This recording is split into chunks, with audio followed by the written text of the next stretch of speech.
Day 21. Okay. Day 21 of Let There Be declarations. Let there be favor over my body, over my mind, my family, my church. Let there be presence leading every step. Let there be impact in everything I release. Let there be covering over my ministry. Let there be sharpening in my spiritual gifts. Let there be strength in my spiritual discipline. Let there be direction in my devotion. Let there be courage in my spiritual work. Let there be purity in my assignments. Let there be surrender in my calling. Let there be awakening. Let there be fire awakening my ministry. Let there be prosperity connected to destiny. Let there be structure in my financial planning. Let there be release from every financial foundation. Let there be excellence in my studies. Let there be restraint in my spending. Let there be strategy in how I steward my money. Let there be God's wisdom shaping my future. Let there be clarity in my guidance.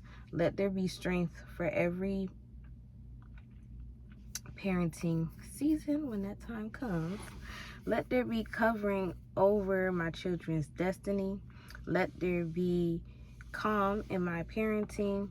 Let there be protection over my children's identity. Let there be sharpening in my ears so I can hear Yahweh clearly.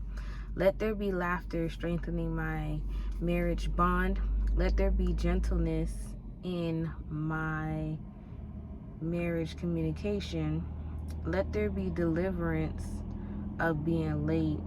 Let there be maturity in how I love. Let there be divine order shaping my future marriage. Let there be translation of every evil into good in my life. Let there be protection over the leaders, members, family of Blameless Church. Let there be gentleness in my marriage communication. Let there be laughter strengthening my marriage bond. Let there be God's hands covering my future union. Let there be readiness in my heart for motherhood. Let there be patience anchoring my marriage connection. Let there be resilience in my marriage partnership. Let there be growth in how me and my future husband support each other. Let there be Elohim's covering over my future home. Let there be clarity surrounding me, my family, and my church. All right.